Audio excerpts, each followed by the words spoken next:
So, theologically speaking,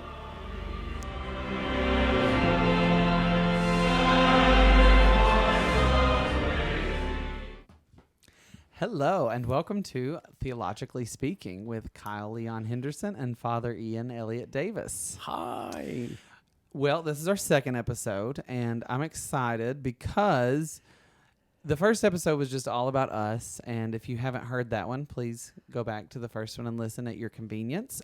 This episode, we're getting into the meat of theology, and Do I get my SAG-AFTRA card? With you this do, one well, as you have to do 5 episodes, and then you'll be Right, SAG okay, eligible. right. So, but this is exciting for me and a treat that I guess not a lot of people get, that they get to have their rector sort of hostage at his distanced table to answer all your theological questions. So I will answer anything you ask me. well, then let me go change my question list real quick.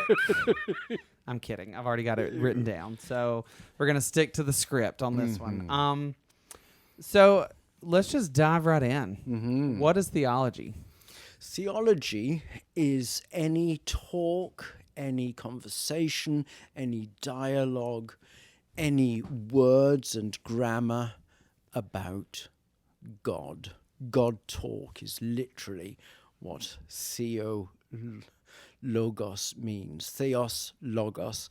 Logos is obviously the word from which we get biology and theology and any ology at all. So the study of. The study of God. But also logos has a deeper meaning than just study. Logos can mean not just word, the secret behind the universe. Logos can mean the key to the universe, the key that is the secret to unlocking the universe. Wisdom.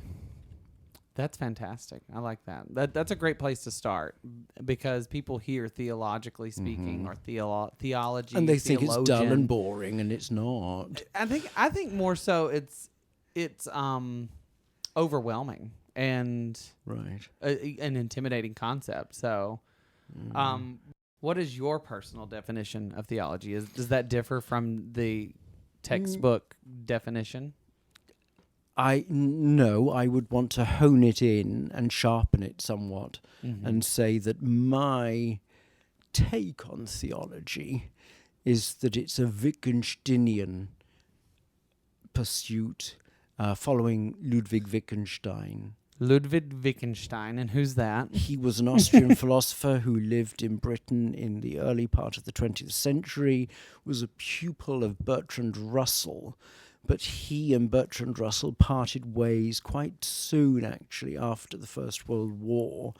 And there's the earlier Wittgenstein and the later Wittgenstein. Believe it or not, I studied at the University of Swansea at one stage, where there's this kind of Wittgensteinian diaspora that's all on its own. It's like the world that time forgot. I think I counted 6 words in that entire statement that I understood. So I'm going to break it down just a little bit. So, okay. I'm sorry. So I'm trying to grasp. No, don't worry about it. The grammar of God. The grammar of God. There we go. I don't mean to. I don't mean to clip your wings, but no, I'm sorry. But that is the joy. That's something I think everybody's going to get out of this. Is they're going to have a bit of a more colorful vocabulary when they're done because of you, and that's a good thing. So don't ever apologize for that. Not with cuss words, though. No. I mean, we're Episcopalian. I'm sure everybody knows all the words. Yeah, bloody. That's the worst we get. So just to circle back on the question, you wanted to sharpen your personal definition of theology. So what did you mean by that? Well, theology can, at its broadest, it can be religious studies. Well, for me, that's not terribly satisfying because religious studies sounds like a very almost laboratory kind of study. I was going to say clinical. It's very clinical of it. That's the word, clinical. Religion and spirituality is the opposite. Oh, it's cultural. It's got to do with, well, with everything that we do and say and believe and feel and desire and hope and long for. Everything that makes us us and makes God God. That's theology, yeah. There you go. And as Episcopalians here in America, you have an illustrious history. Again, see episode 1 to hear all of that. What theology makes Episcopalians unique? Historically, we fall between two extremes. If you want to think about our history as a nation, the very beginning of the United States of America, when we battled for our independence from the United Kingdom, from Britain. It's heartening that you say we. I like I'm that. an American. I'm a Welsh American or American Welshman or however you want to put it. I love it. At the very beginning of the history of this nation, the founding fathers were kind of generally Puritans. So that's one extreme. The other extreme, if you can just in your mind's eye, in your imagination, can think of Latin Tridentine Mass, Roman Catholics celebrating. What's Trident? Tridentine is the Council of Trent, which was a very, very... During the Reformation, that was the counter-Reformation that was kind of launched by the Council of Trent. Gotcha. And they had all kinds of rules and regulations about what you had to do and say and believe and practice to be a faithful Roman Catholic. So that sort of led to a very staunch living. It's very difficult. A rigorous behavior. Very rigorous, yes. More very than rigorous. staunch, but rigorous. And those are the two extremes then. The kind of Puritan, New England, very, very black and white. If you notice, all the churches in New England, none of them have got stained glass. They've all got clear glass. That's true. Because it's the Enlightenment. It's the age of the Enlightenment. And so it was about the intellect, the mind. Everything was about the written word. Whereas the other extreme, just to caricature Roman Catholicism, was about statues and stained glass windows and voluptuous music and gorgeous, gorgeous apparel and fantastic architecture and all of those wonderful buildings that we've inherited in medieval Europe, for example. But we do see examples here in the United States. Washington National Cathedral the architecture there owes a great deal to European medieval architectural history. So, I mean, every facet of life was influenced by these two extremes. Now, into the middle, as it were, the via media, as it is in Latin, the middle way, comes the Anglican tradition. And this is... And that's something, not to interrupt you, but that's something that does come up in the Episcopal Church, in the Anglican Communion, in the Anglo-Catholic, is the middle way. Very much so. And the reason for that is because of history. Think back to Henry VIII, okay? People say, oh, Henry VIII founded the Church of England. No, he didn't. There was an Anglican church way before Henry VIII. A long, long, long time before Henry VIII. What happened with Henry VIII was he wanted a divorce from Catherine of Aragon, who was related to the King of Spain, King Philip. And Philip was holding the Pope hostage at that time in Rome. And so the Pope would not grant a divorce, an annulment, to Henry VIII. So Henry VIII was desperately trying to find a way out of his marriage with Catherine of Aragon. He heard about this new humanism, this new Lutheran kind of tradition, and he rather liked the idea that he could be the governor of the church because he was the king of the country. He could be the governor of the church here in the temporal sphere, in the worldly sphere. So Henry broke with the Roman hierarchy. That's a technicality. That means that he no longer had to answer to the Pope. When he died, his 14-year-old son took over, King Edward, and he was influenced by extreme Puritans. So the church swung from one direction to the next. Edward died at the age of just some months after he came to the throne, 14 or 15. With before Henry VIII, this is just fascinating to me, and then we're gonna swing it back. But before Henry VIII, was the monarch supreme ruler at all? Well, of the church? The monarch, no matter which country you were in Europe at that time, the monarch or the prince or the archduke, and rarely was it the queen, though we're going to come to Elizabeth I in a moment. Normally, yes, the prince did have a great deal of say over church politics. So it wasn't unheard of that Henry VIII broke from Roman Catholicism. And well, his independence from the Roman hierarchy was something of a cause célèbre pretty at radical, the time. huh? But in Germany, they'd gone even further, and in Switzerland under Zwingli, they went even further still. But that's a whole other story. So, as far as the Episcopal Church goes, how did that shape where we are today, or how did that begin to shape that? Sure. Well, the swinging back and forth between the extremes, the Puritans and the Romans, eventually the pendulum came to rest at a more medium place under Elizabeth I, and that's what gave us the Via Media. Elizabeth said, I want a church that is both Reformed and Catholic. What would Reformed be referring to? Reformed would be not having any foreign prince or bishop dictate what happens in your own country. So basically, the Pope in Rome doesn't get to tell us what to do in England. The Pope in Rome can be a spiritual head, but he can't be a political figure.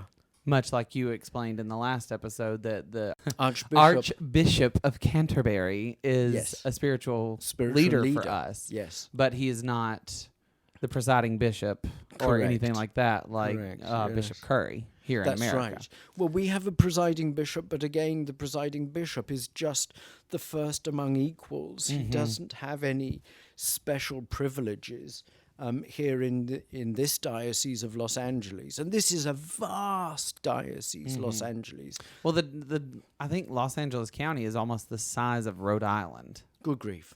I believe that's right. The state of Rhode Island. The state of Rhode Island. So it's a very big county with many.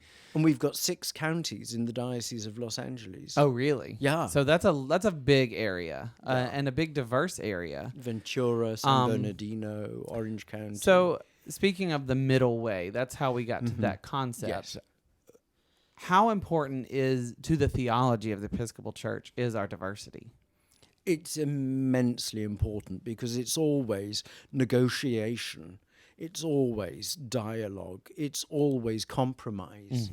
It's always got to be about compromise. And that is the nature of grace. That is the way that God works in the world, we believe. What would you say to people who would say that you can't compromise on what God said? I'd say it's people who can't compromise. God compromises all the time.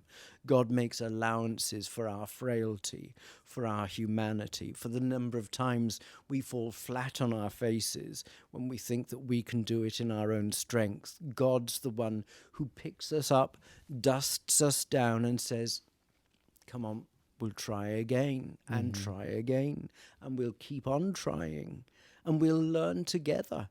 God actually is the best kind of teacher because God is the one who says, and this is and there's silence because God waits for our response. God is actually waiting. This is why theology really turns me on, because theology is about God waiting for us to respond, for us to join in the conversation, for us to bring to God our insights, our understanding, our failures, our misunderstandings, and all of our questions. That's something that really just instantly led me to fall in love with the Episcopal Church, was the participatory aspect of it. I mean, we do sing in the church that I grew up in, and you do pray and stuff, but the kneeling and the genuflecting and the going up to the altar to receive communion was something that was new and different and exciting and exhilarating for me. Just that full participatory, full senses. It's very corporate. We do things. You'll notice in our liturgy, in our services, we hardly ever say, I, this, that, or the other. We say, we believe in God, the Father Almighty, maker of heaven and earth. We confess to Almighty God.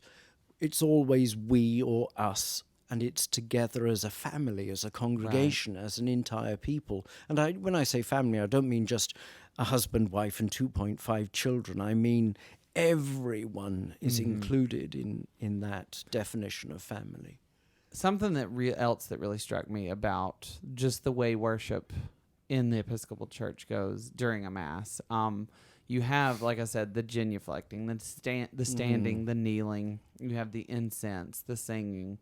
You have sometimes when you're presenting a blessing, you'll put your hands on someone's head as the priest, and that's very tactile. Can you speak a little bit about all the five senses in the theology of the church? The sacraments, which are the elements by which God communicates to us, are very tactile. In baptism, we use water. In Mass, we use bread and wine. In the anointing of people who are ill, we use holy oil. In marriage, we give and exchange rings and we bless rings. Every sacrament of the church, every sacramental action has a physical manifestation, if you like, a physical element to it. And for me, that's incredibly important, because God does not remain aloof and distant and far away in some spiritual realm that's removed from planet Earth. God is manifest in Jesus Christ. God is incarnate in his Son. And for me, that means that all of creation, all that there is, all the physical stuff around us has been hallowed and sanctified and carries the potential, the potential for harm, but more importantly, the potential for sacramental reality to be brought to its true fullness, which is as a vehicle for the Almighty, as a vehicle for God to speak to us. That's brilliant. I love that. For someone who was seeking to start learning the theology of, say, the Episcopal Church, what would be the first thing you would tell them? The first thing is read up some history, because we have an honorable and long history that goes back all the way before St. Augustine of Canterbury. Which would be what year? He's in the 600s, 600s. We have a history that goes back, well, it's lost in the mists of time where we actually began. But the Celtic Church, from which I come from, because Wales is part of the Celtic group of nations, Ireland, Scotland, the Isle of Man, Cornwall, Brittany, and Wales. Those are all Celtic nations, Celtic provinces. The Celtic Church dates back to the fall of the Roman Empire. The very last Roman centurions who were leaving Britain left behind their faith, and that's how the first Britons became Christians, through the Roman Empire. Something else I want to speak on is, I don't know much about the Roman Catholic Church at all, because a lot of people make comparisons to the Episcopal Church, the Roman Catholic Church, and so if there is a comparison that I'm missing, that's the only reason I'm stating that, because I might be missing a comparison and not know, but something that was unique to me coming to this from a much more Protestant, much more conservative background was that we have the Book of Common Prayer. Yes. With the time left, I want to speak on that a little bit. The Book of Common Prayer was a revolutionary volume in its day because it was possibly the first work to have been printed and written in the language of the people. That was the great watchword, of course, at the Reformation, was to make the Bible available to ordinary men and women and children who could read it in their own language, rather than it being just in Latin or just in Greek or Hebrew and Aramaic. So the Book of Common Prayer follows, there's a parallel with the translations of the Bible at the time. The Book of Common Prayer was a collection of prayers and masses and liturgies and services and rites that were all brought together in one volume. How would you define a rite? A rite is something like an ordination or a marriage rite or a baptismal rite. R-I-T-E, not R-I-G-H-T. So the rite of something is the rite of the inauguration of a president, for example, follows a set pattern. So it would be good. It would be well to think of it as, would it be tradition or law? Would it be closer to a tradition or a law? That's a very, very thorny question, and not easily answered.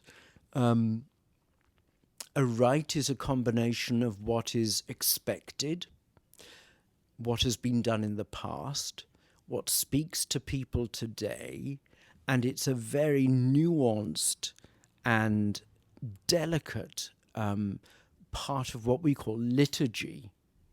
Now, liturgy, this will bake your noodle now. Liturgy in ancient Rome and ancient Greece was expected of every upright citizen. There was no distinction between politics and religion or spirituality.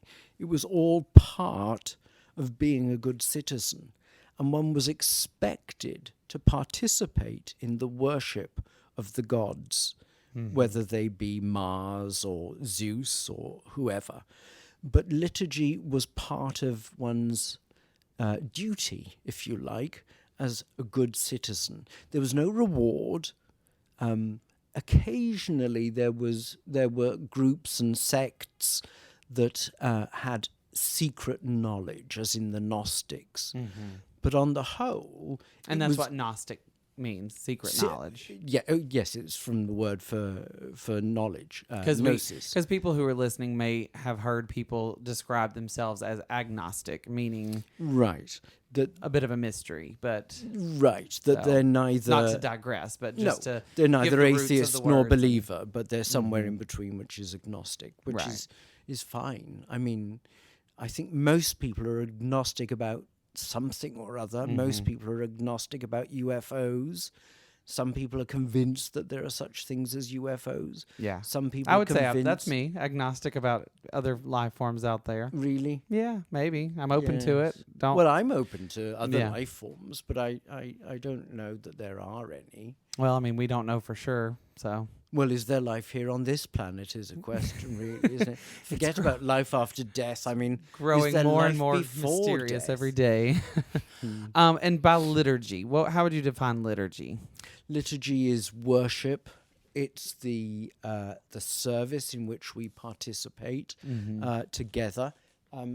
We can do it services either corporately together as a family, or sometimes occasionally just in small groups of 2 or 3, and very occasionally a liturgy is just one person, but very rarely. And something I'd mentioned in episode 1 was that the church I had gone to was Rite 2. And so now we've defined rite, defined it for as much as it can be defined, but it gives our listeners an understanding of what we mean when we say rite. You've defined it just then. And what I meant in episode 1 was the liturgy of where I went to church was following Rite 2, which can be found in the Book of Common Prayer. We here at St. Thomas the Apostle, we more follow Rite 1. So we have about 5 minutes left. So I want to ask you one quick question. Rite is from the word for ritual, by the way. Oh, yes, that's good to know. That. No, that's wonderful. Yes. I love that. Because I think this is a good episode to give our listeners a foundation of the words that we're going to use, so that we don't have to keep stopping you every time to explain Rite and this and that. But we at St. Thomas the Apostle specifically are of the Anglo-Catholic tradition. That's how you'd say it, right? Yes. What does that mean to be in reference to the Episcopal Church? Because we're a part of the Episcopal diocese, meaning we are a part of this group of churches. Yes. What does us being Anglo-Catholic mean, and how does it differ from our sister churches? Sure. It means that we have a profound respect for the liturgies, for the services, for the ceremonial, the ritual of the church. We believe that it's an inheritance that we've been given. It's part of our background, part of our history, but it's far more than that. It's a living, growing, moving, developing entity in which we all participate. It's like a huge river into which we dip our toes and then our feet, and then hopefully, we immerse ourselves in the life and the witness of the church. Anglo-Catholic means that we're kind of descended from churches that are in communion with the Archbishop of Canterbury. On the whole, that tends to mean English-speaking churches, though it's not limited to English-speaking churches at all. And Catholic simply means universal, so it applies to all Christians. All Christians are actually Catholic. And that's weird. And all Catholics are Christians. Interesting to me that's something that's never really explained to anyone. Right. Because where I come from, there's a lot of conservative Protestant Christian people who they hear the word Catholic and it's almost like a dirty word because it's capital C, Roman Catholic. And I'm just glad to have a definition that Catholic, little c, means universal church, applying to everyone, everywhere, at all Basically, times. if you, like I was saying in episode 1, if you've accepted Christ into your life, you are part of the Catholic, little c church, because Catholic you're part of the church Apostolic universal. Church. Yes. So, well, I think that provides a really good foundation for where this conversation is going to go. So that is the end of our first real substantive episode. So I'm excited to keep going. But if you cannot stop there, you can always get more Father Davis at the Facebook page at St. Thomas the Apostle Hollywood, where he celebrates Mass every day. How often? 4 or 5 times a week. 4 or 5 times a week. And then you can go to High Mass on Sunday mornings at 10:30 Pacific Standard Time. And it'll be on the Facebook page, but you can see him there. And you can also follow us on Instagram at St. Thomas Hollywood. You can also find the Sunday Masses on YouTube, which you can also find this podcast. So I think that gives everybody their daily dose of Father Davis. But also, it's interesting, if you are not familiar with an Anglo-Catholic Mass, it would be a great thing to go and do a little homework. Watch Father Davis celebrate the Mass and come back for the next episode in a couple of weeks. I feel nauseous. All eyes are on you, sir.